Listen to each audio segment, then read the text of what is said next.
Terima kasih untuk kesempatan boleh berbakti bersama-sama pada hari Sabat ini.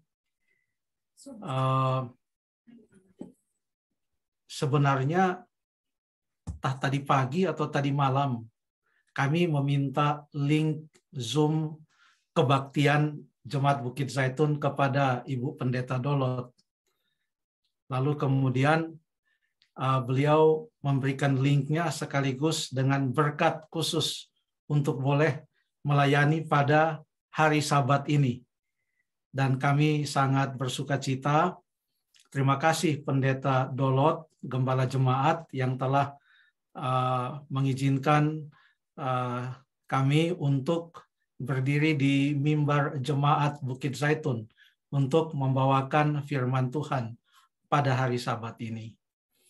Saya melihat ada 28 akun Zoom yang tergabung dan beberapa ada dengan keluarga. Saya senang berada pada acara-acara kebaktian di mana kita bisa melihat semuanya sekaligus. Ini satu layar hampir sekaligus bisa dilihat. Saya melihat juga ada beberapa yang saya yakin bukan anggota di Bukit Zaitun, tetapi telah diundang dan hadir juga di acara kebaktian di Bukit Zaitun. Paling tidak yang saya tahu di sini yang bukan anggota Jemaat Bukit Zaitun adalah Ibu Lisa. Saya lihat ada Ibu Lisa Makanoneng. Itu dia. Selamat Sabat. Selamat Sabat. Terima kasih. Lalu saya melihat di jemaat ini terdiri dari anggota-anggota dari berbagai macam suku. Saya lihat ada dari Sumatera, ada dari Jawa, dari Sulawesi, dan saya lihat tidak sedikit juga yang datang dari Nusa Tenggara. Saya lihat tadinya waktu saya baca Bapak Lango, saya pikir apakah ini dari Nusa Tenggara atau bukan. Tetapi keraguan saya sirna begitu beliau berbicara karena logatnya betul-betul berasal dari sana. Jadi saya yakin beliau berasal dari Nusa Tenggara. Lalu saya ada baca tadi ada akun Zoom yaitu Ibu Eske Carolina Goni. Saya tahu kalau Fam Goni ini datangnya dari Sonder, dari Minahasa. Tapi waktu yang diminta berdoa Bapak Mau, saya pikir ini Bapak Mau ini dari dia punya logat, mungkin dia berasal dari Nusa Tenggara juga. Saya lihat ada banyak anggota-anggota jemaat di sini dari berbagai tempat, dan kami merasa sangat mempunyai damai sejahtera berbakti di suatu jemaat yang menyambut anggota jemaat dari manapun saja, berbakti bersama-sama. Dan inilah sebenarnya semangat perjamuan kudus itu. Saya dengar bahwa Jemaat Bukit Zaitun akan mengadakan perjamuan kudus. Saya percaya sudah diatur sedemikian rupa sehingga bisa mengadakan acara perjamuan kudus ini. Sayang sekali walaupun kami bergabung dalam ibadah Sabat ini, tapi kami tidak bisa ikut perjamuan. Coba kalau kami ada di Bandung sekarang, lagi di dalam ruangan ibadah Jemaat Bukit Zaitun, pasti kami akan mendapatkan berkat lebih lagi oleh karena bisa mengikuti perjamuan kudus. Puji Tuhan sekali lagi. Untuk mendengarkan firman Tuhan, mari kita tunduk kepala dan kita berdoa. Tuhan Allah Bapa kami yang bertahta dalam kerajaan sorga, sungguh suatu sukacita boleh bergabung dan berbakti bersama-sama menyembah Tuhan di Jemaat Bukit Zaitun. Bapa, biarlah kiranya hati kami dikuasai oleh Roh Kudus, agar bila mana kami mendengarkan sabda Tuhan, maka hati kami bersukacita dan hati kami berkobar-kobar, dipenuhi dengan kasih Kristus, dan boleh lebih setia menantikan kedatangan Tuhan Yesus yang kedua kali. Terpujilah nama-Mu ya Bapa. Inilah doa dan permohonan kami. Dalam nama Tuhan Yesus kami berdoa. Amin. Sekali lagi selamat hari Sabat untuk kita semuanya. Saudara melihat bahwa di sini ada Richard Sabuin, ada Paula Sabuin. Ya, kami satu rumah tetapi beda latar belakang. Bukan latar belakang suku beda juga. Istri saya dari Minahasa, saya dari Timor, tapi latar belakang Zoom juga berbeda. Jadi, tapi kami ada di dalam satu rumah. Saya tekankan ini karena ini juga dalam rangka acara Pekan Doa Rumah Tangga. Jadi walaupun kami punya latar belakang Zoom yang berbeda, bukan artinya kami terpecah-pecah di dalam rumah tangga. Tidak demikian, saudara sekalian.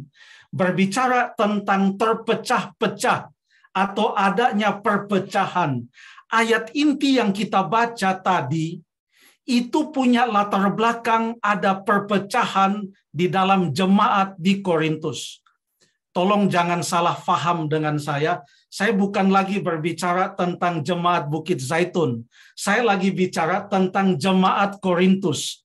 Jadi jangan ada anggota yang bilang, kenapa Pak Pendeta berbicara perpecahan? Ini perpecahan di Korintus, bukan di Bukit Zaitun. Saya tidak punya background dan latar belakang apa-apa tentang keadaan jemaat. Kenapa ada perpecahan dan kenapa kita bisa katakan ada perpecahan di jemaat Korintus? Kita buka Alkitab kita di dalam 1 Korintus pasal yang ke-11. 1 Korintus pasal yang ke-11. Kita mau baca ayat yang ke-17 dan ayat yang ke-18.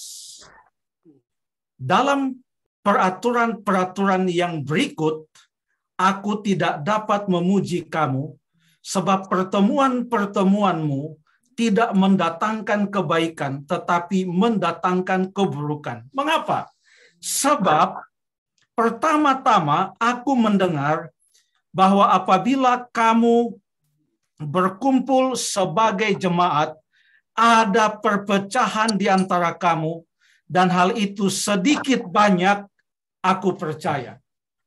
Paulus katakan sebelum dia menyebutkan tentang perjamuan Tuhan yang kita baca dalam ayat bersaut-sautan, dia katakan bahwa yang berikut yang saya mau katakan kepada kamu ini ada kaitannya dengan apa yang sedang terjadi di antara kamu. Ada perpecahan di antara kamu. Sebenarnya isu perpecahan ini bukan hanya ditemukan di pasal yang ke-11.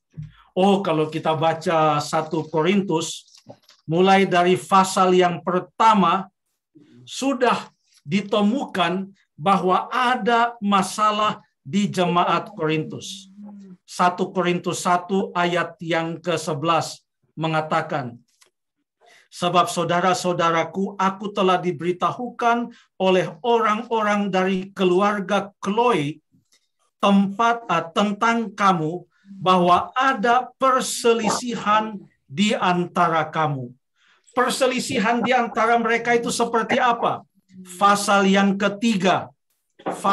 ketiga mengatakan, ayat yang ke-4, karena jika yang seorang berkata, aku dari golongan Paulus, yang lain berkata, aku dari golongan Apolos, bukankah hal ini menunjukkan bahwa kamu manusia duniawi yang bukan rohani? Jadi isu perpecahan itu sudah Paulus tekankan ada di jemaat Korintus. Semua yang dia bahas di jemaat Korintus, di surat 1 Korintus ini, semuanya ada kaitannya dengan perpecahan yang ada di dalam jemaat itu. Perpecahan tentang karunia-karunia rohani. Perpecahan tentang bagaimana persembahan yang sudah atau makanan yang sudah dipersembahkan kepada berhala. Kemudian perpecahan tentang masalah pernikahan, perpecahan tentang banyak hal yang dia sebutkan. Lalu di pasal yang ke-11 dia tekankan sekali lagi bahwa ada perpecahan di antara jemaat. Seperti apa perpecahan itu? Kita baca ayat 19. 1 Korintus 11 ayat 19. Sebab di antara kamu harus ada perpecahan, supaya nyata nanti siapa di antara kamu yang tahan uji. Apa yang terjadi ayat 20? Apabila kamu berkumpul, kamu bukanlah berkumpul untuk makan perjamuan Tuhan. Ayat 21. Sebab pada perjamuan itu, tiap-tiap orang memakan dahulu makanannya sendiri, sehingga yang seorang lapar dan yang lain mabuk. Ini masalah di dalam jemaat. Ternyata di jemaat Korintus, perjamuan diadakan bukan 1 triwulan 1 kali, tetapi mereka adakan sesering mungkin. Sesering mungkin. Sama dengan di jemaat yang ada di Yerusalem, yang digambarkan, nanti saya akan baca juga ayatnya, dalam Kisah pasal yang kedua dan pasal 4. Hampir setiap kali mereka bertemu, selalu mereka memecah-mecahkan roti. Ini bukan bicara potluck ini, lagi berbicara tentang perjamuan Tuhan. Perjamuan yang mereka adakan seperti yang Tuhan Yesus anjurkan. Jadi apa yang terjadi? Ayat yang ke-20 mengatakan, waktu mereka berkumpul bukan untuk makan perjamuan Tuhan. Walaupun waktu itu mereka ada perjamuan, tapi waktu mereka datang untuk perjamuan, ada tujuan yang lain yang lebih utama dalam diri mereka, yaitu apa? Untuk menunjukkan siapa yang punya makanan lebih banyak dan siapa yang punya makanan lebih sedikit. Untuk menunjukkan siapa yang punya makanan lebih enak dan mana yang kurang enak. Untuk menunjukkan siapa yang lebih hebat dan siapa yang kurang hebat. Untuk menunjukkan siapa yang mempunyai latar belakang yang lebih baik dan siapa yang mempunyai latar belakang yang kurang baik. Jadi waktu mereka berkumpul, tujuan mereka adalah untuk menonjolkan diri, untuk menunjukkan diri mereka. Sehingga yang terjadi katanya di ayat 20 dan 21, sebelum mereka memecah-mecahkan roti untuk perjamuan, mereka makan dulu makanan yang mereka bawa. Kasihan yang tidak punya makanan, dia kelaparan katanya. Dia hanya punya makanan sedikit, jadi dia hanya makan sedikit dan lapar.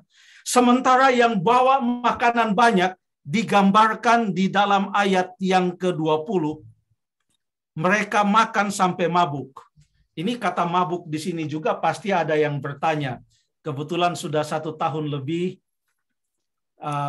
saya melayani di Hope Channel setiap Kamis malam untuk acara tajam.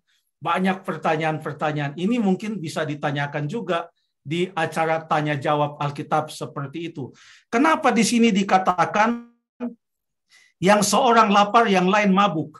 Apakah artinya kalau mabuk boleh tapi jangan di gereja, mabuk di rumah boleh? Apakah memang demikian artinya? Perhatikan apa yang dimaksudkan dengan kata mabuk di sini.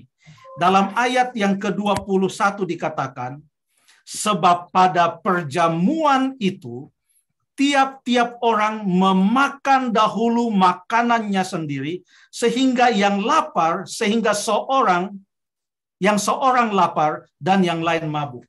Ini mabuk sehubungan bukan dengan minum, tapi mabuk sehubungan dengan makan, karena lagi bicara tentang makan. Apa bisa orang makan mabuk? Mabuk seperti apa? Habis dia makan, kemudian dia katanya mabuk. Mabuk seperti apa? Ini kata yang sama, kata mabuk ini juga dipakai di dalam Alkitab, di dalam Wahyu pasal yang ke-17 contohnya. Wahyu pasal 17 ayat yang ke-6. Wahyu 17 ayat yang ke-6. Dan aku melihat perempuan itu mabuk oleh darah orang-orang kudus dan darah saksi-saksi Yesus. Bukan artinya darah orang-orang kudus dan darah saksi-saksi Yesus mengandung alkohol. Lalu kemudian perempuan yang digambarkan dalam Wahyu pasal 17 ini minum itu darah. Lalu kemudian ada alkohol, makanya dia mabuk karena itu darah. Bukan. Tetapi oleh karena perempuan atau yang menggambarkan gereja yang murtad yang ada di dalam Wahyu 17 ini, menganiaya orang-orang kudus begitu banyak, darahnya tercurah begitu banyak, sehingga digambarkan sudah sangat banyak dan membuat dia seperti mabuk. Itu maksudnya. Demikian juga di dalam 1 Korintus 11 ayat yang ke-21. Waktu mereka datang untuk perjamuan, sebelum perjamuan, mereka makan, tapi yang seorang tetap lapar, yang lain mabuk. Kenapa? Ini artinya makan kebanyakan, terlalu banyak makan. Hanya memenuhi nafsu makannya saja. Yang penting selera dipuaskan. Akhirnya apa? Waktu diadakan perjamuan kudus setelah makan seperti itu, perpecahan tetap ada. Ada orang-orang yang makan banyak, ada orang-orang yang hanya makan sedikit karena tidak punya makanan. Kemudian pada waktu perjamuan seperti itu, fokus mereka sudah bukan lagi pada perjamuan Tuhan, tentang makna dari perjamuan itu. Tapi fokus mereka adalah siapa duduk dekat siapa. Teman saya adalah yang sama-sama bawa makanan banyak. Saya tidak mau duduk dengan mereka yang tidak punya apa-apa. Ini perpecahan yang terjadi di dalam jemaat Korintus pada saat itu. Makanya di dalam ayat yang ke-22, Rasul Paulus dalam suratnya meneruskan, dia katakan, apa kamu tidak mempunyai rumah sendiri untuk makan dan minum? Atau maukah kamu menghinakan jemaat Allah dan memalukan orang-orang yang tidak mempunyai apa-apa? Kasihan. Kalau di jemaatmu hanyalah tempat untuk mereka yang punya harta yang banyak. Kalau jemaatmu hanyalah tempat untuk mereka yang mempunyai banyak. Sehingga orang-orang yang tidak mempunyai apa-apa, orang-orang yang datang dengan latar belakang yang dianggap oleh masyarakat sebagai latar belakang yang sangat kecil, yang dianggap rendah, yang suka dihina, mereka tidak mempunyai tempat di dalam jemaat. Paulus katakan, dalam hal ini aku tidak memuji kamu. Itu bukanlah suatu tindakan yang sangat terpuji. Bila mana datang ke jemaat, tidak pandang dengan latar belakang dari mana, dari suku apapun juga, semua sama. Pekerjaan apapun saja yang dikehendaki Allah, semua sama. Mau pendapatan setiap bulan berbeda-beda, di hadapan Tuhan semua sama. Pendidikan ada yang tinggi, ada yang menengah, ada yang tidak sekolah. Kalau datang ke jemaat, semua sama. Tidak ada beda di hadapan Tuhan. Lalu kemudian Paulus masuk ke ayat yang ke-23.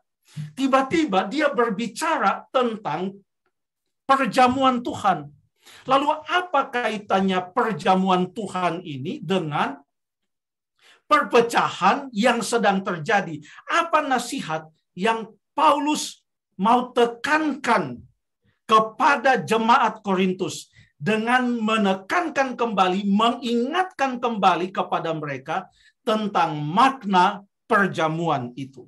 Saya baca ayat 23 sampai ayat yang ke-26. Sebab apa yang telah kuteruskan kepadamu telah aku terima dari Tuhan, yaitu bahwa Tuhan Yesus pada malam waktu ia diserahkan mengambil roti, dan sesudah itu ia mengucap syukur atasnya. Ia memecah-mecahkannya dan berkata, inilah tubuhku yang diserahkan bagi kamu. Perbuatlah ini menjadi peringatan akan aku. Ayat 25. Demikian juga ia mengambil cawan sesudah makan, lalu berkata, cawan ini adalah perjanjian baru yang dimeteraikan oleh darahku. Perbuatlah ini setiap kali kamu meminumnya menjadi peringatan akan aku. Itulah judul khotbah kita kan, menjadi peringatan akan aku. Sebab setiap kali kamu makan roti ini dan minum cawan ini, kamu memberitakan kematian Tuhan sampai Ia datang. Surat kepada jemaat di Korintus, surat yang pertama ini ditulis kurang lebih tahun 56 atau tahun 55 atau 56 AD. Ini kurang lebih sudah 20-an tahun lah, 20 tahun kurang lebih setelah Tuhan Yesus naik ke sorga. Sudah cukup lama, ya 2 dekade, dan tempatnya di Korintus dan bukan di Yerusalem. 20 tahun yang lalu, waktu jemaat ini baru mulai bertumbuh, setiap kali mereka berkumpul, maka yang terjadi bukan seperti yang di jemaat Korintus. 20 tahun sebelumnya, apa yang terjadi kalau jemaat itu berkumpul? Coba kita baca 1-2 ayat. Kisah pasal yang kedua, ayat 41. Kisah pasal yang kedua, ayat 41 dan 42. Orang-orang yang menerima perkataannya itu memberi diri dibaptis, dan pada hari itu jumlah mereka bertambah kira-kira 3.000 jiwa. Mereka bertekun dalam pengajaran rasul-rasul dan dalam persekutuan, dan mereka selalu berkumpul untuk memecahkan roti dan berdoa. Mereka berkumpul untuk memecahkan roti dan berdoa. Apa yang terjadi dengan kehidupan mereka? Ayat yang ke-44. Dan semua orang yang telah menjadi percaya tetap bersatu, dan segala kepunyaan mereka adalah kepunyaan bersama, dan selalu ada dari mereka yang menjual harta miliknya, lalu membagi-bagikannya kepada semua orang sesuai dengan keperluan masing-masing. Ayat 46. Dengan bertekun dan dengan sehati mereka berkumpul tiap-tiap hari dalam bait Allah. Mereka memecahkan roti di rumah masing-masing dan secara bergilir, dan makan bersama-sama dengan gembira dan dengan tulus hati. 20 tahun yang lalu semangatnya waktu perjamuan adalah semangat persatuan. Mau dari manapun juga latar belakang mereka, kalau sudah berkumpul untuk berbakti, apalagi perjamuan, semua satu, semua saling menolong satu dengan yang lain. Mau apapun juga latar belakang mereka. Makanya pada waktu perpecahan terjadi di Korintus, waktu ada yang merasa mereka lebih tinggi, ada yang merasa mereka lebih mulia, ada yang merasa mereka lebih berpendidikan, ada yang merasa mereka lebih kaya, ada yang merasa mereka lebih pantas, ada yang merasa mereka lebih berpengetahuan, lebih berpengalaman. Pada saat mereka menganggap rendah yang miskin, menganggap rendah yang tidak terpelajar, menganggap rendah yang kurang berpengalaman, menganggap rendah suku yang dianggap kecil dan hina, menganggap rendah orang-orang yang baru bertobat, disitulah Paulus kembali mengingatkan jemaat Korintus tentang apa tujuannya perjamuan yang kudus.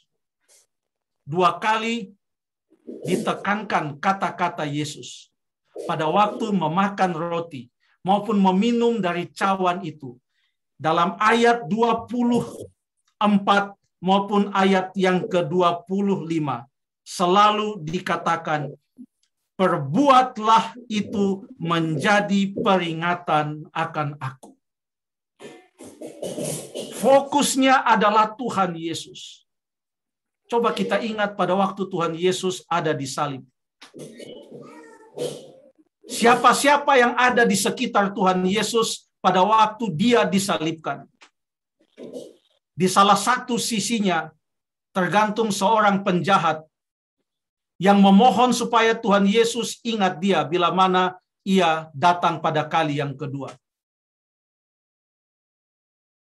Di kaki salib itu ada murid Yesus, namanya Yohanes yang kekasih. Ada perempuan-perempuan yang selalu mengikut Yesus. Ada perempuan yang pernah diampuni dosanya karena begitu berat dosanya. Ada perempuan yang datang dari kalangan pembesar, istri bendahara. Ada di situ kepala pasukan yang mengatakan, sungguh dia ini adalah anak Allah. Dari jauh ada yang melihat, Nikodemus ada tidak jauh dari situ. Dan dia sudah tunggu kapan saat yang tepat untuk datang bersama-sama dengan Yusuf dari Arimatea, orang-orang kaya ini. Meminta supaya jenazah Yesus diturunkan dari salib dan mereka bisa menguburkannya. Semua orang dari berbagai macam latar belakang ada di sana. Mulai dari penjahat sampai seorang anggota majelis agama orang Yahudi, yaitu Nikodemus. Laki-laki, perempuan, dari berbagai macam latar belakang. Tetapi di bawah kaki salib Yesus, semua orang sama. Pada waktu kita datang mengikuti perjamuan yang kudus, lalu mengingat apa yang Tuhan Yesus katakan di dalam 1 Korintus 11 ayat 24 dan 25. Perbuatlah ini menjadi peringatan akan aku. Menjadi peringatan akan aku. Di salib itu juga Tuhan Yesus berjanji kepada penjahat itu. Hari ini juga aku berkata kepadamu, engkau akan ada bersama-sama dengan aku di dalam Firdaus. Janji keselamatan bila mana Tuhan Yesus datang pada kali yang kedua. Waktu kita makan itu roti dan minum itu anggur, Tuhan Yesus katakan, perbuatlah itu menjadi peringatan akan aku. Ingat, kita akan lakukan ini sampai kepada kedatangan Tuhan Yesus yang kedua kali. Dan kita sedang menantikan kedatangan Tuhan Yesus yang kedua kali. Ada banyak hal, tapi satu hal lagi yang saya mau tekankan. Tentang apa yang kita bisa ingat tentang Yesus, menjadi peringatan akan Yesus. Setiap kali kita mengikuti acara perjamuan kudus seperti yang jemaat Bukit Zaitun akan lakukan. Saya tertarik dengan beberapa kata di sini, yaitu kata memecah-mecahkan dan kata perpecahan. Coba kita baca ayat yang ke-19. 1 Korintus 11 ayat 19. Sebab di antara kamu, bukan ayat 19, ayat yang ke-18, maaf. Sebab pertama-tama aku mendengar bahwa apabila kamu berkumpul sebagai jemaat, ada perpecahan di antara kamu. Lalu waktu Paulus menyebut tentang Tuhan Yesus punya perkataan di dalam ayat yang ke-24, Paulus katakan, sesudah itu Yesus mengucap syukur, ia memecah-mecahkan roti itu dan berkata, inilah tubuhku yang dipecah-pecahkan. Jadi ada dua kata di sini, perpecahan, lalu satu lagi adalah memecah-mecahkan roti. Dan perpecahan itu terjadi pada jemaat. Solusi perpecahan adalah memecah-mecahkan roti. Karena kalau ada perpecahan, lalu roti itu dipecah-pecahkan, setiap orang yang makan dari roti itu harus tahu bahwa dia adalah bahagian dari satu tubuh, yaitu tubuh Kristus, dari manapun ia datang. Apapun juga latar belakangnya. Jadi perjamuan kudus ini mempunyai tujuan juga. Untuk menyadarkan kita bahwa kita adalah satu di dalam tubuh Kristus. Karena kita makan dari roti yang satu yang menggambarkan tubuh Kristus. Ayat yang ke-29 berkata, karena barang siapa makan dan minum tanpa mengakui tubuh Tuhan, ia mendatangkan hukuman atas dirinya. Makan tanpa mengakui tubuh Tuhan. Betul, ini berarti mengakui Tuhan Yesus yang sudah mati di atas kayu salib dan pengorbanannya lah itu, kalau kita percaya kepadanya, akan memberikan keselamatan kepada kita. Tapi ada makna lain yang diambil dari ayat 29 ini. Apa artinya makan dan minum tanpa mengakui tubuh Tuhan? Saudara sekalian perhatikan, ini pasal 11. Kalau saudara lagi pegang Alkitab, langsung buka satu halaman, pasal 12, di situ lagi berbicara tentang tubuh Kristus, tentang tubuh Tuhan. Apa itu tubuh Tuhan? Coba baca pasal 12 ayat yang ke-12.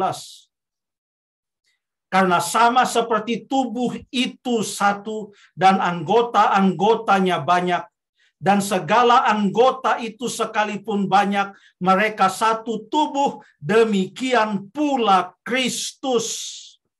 Ayat yang ke-14, karena tubuh juga tidak terdiri dari satu anggota, tapi atas banyak anggota.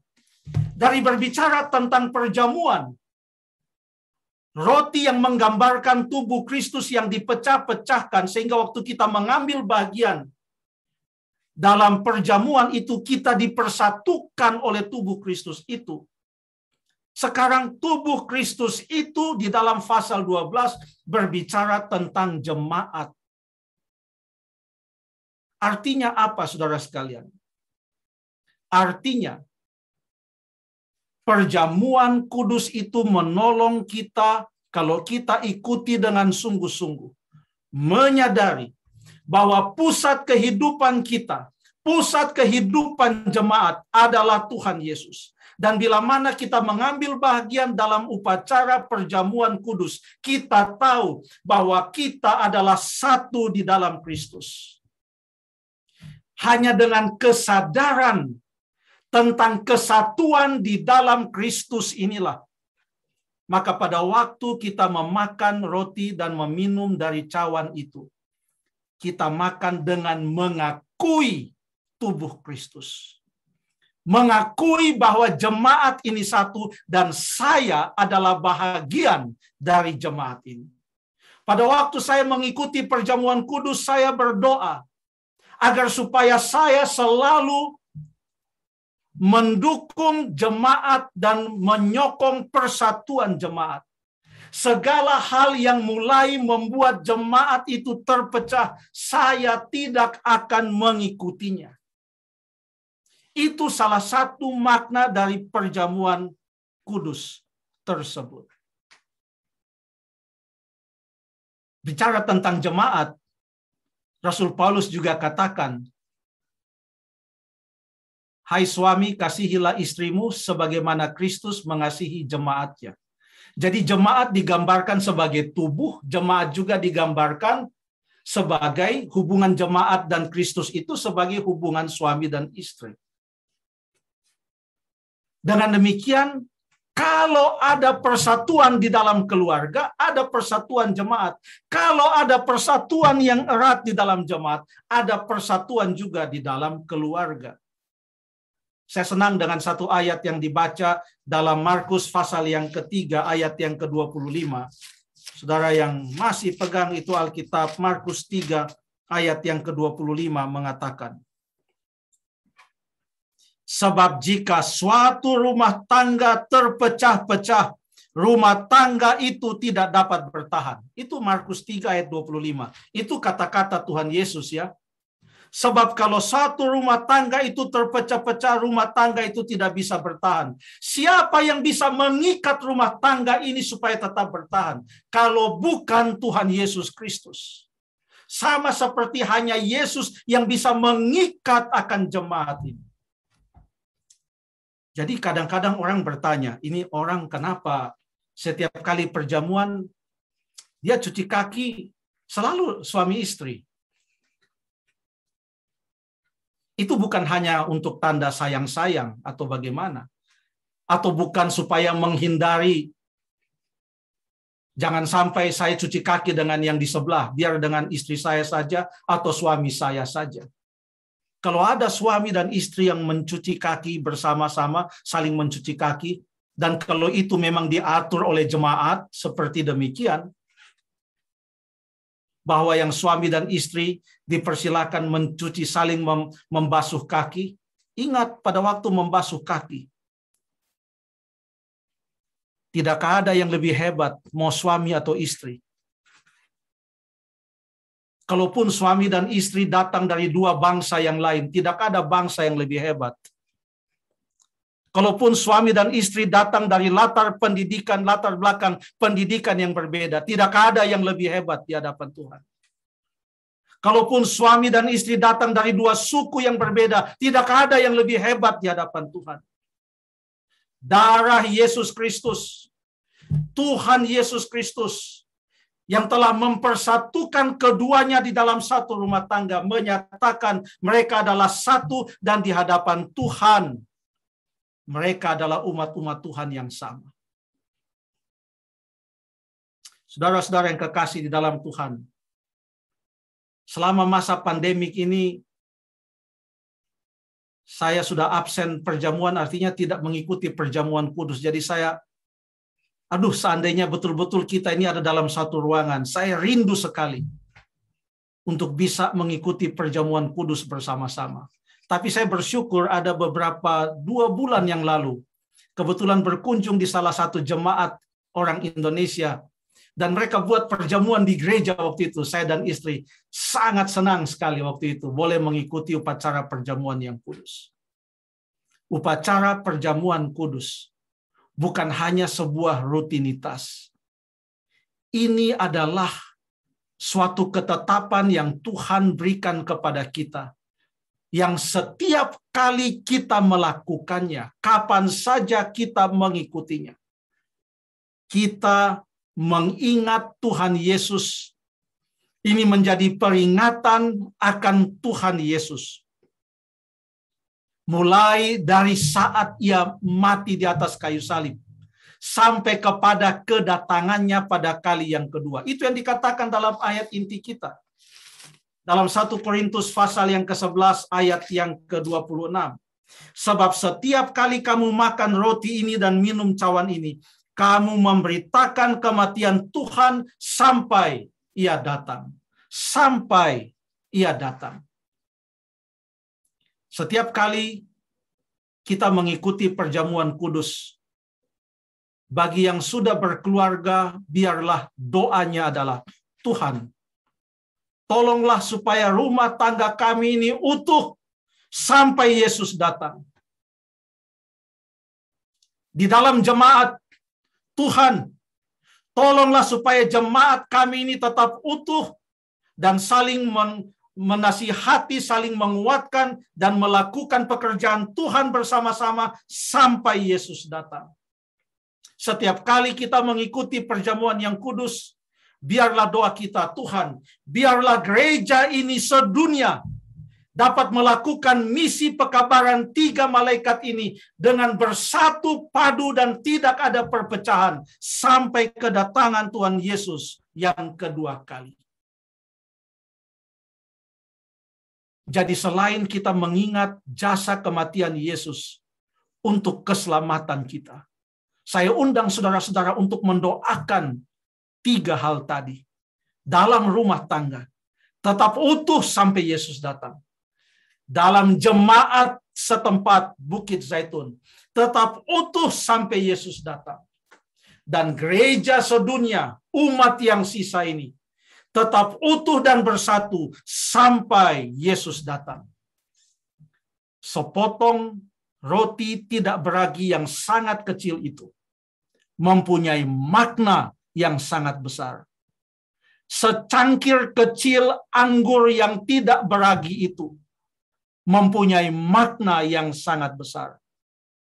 Setiap kali kita memakan roti itu dan minum dari cawan tersebut, biarlah kita memberitakan kematian Tuhan sampai ia datang.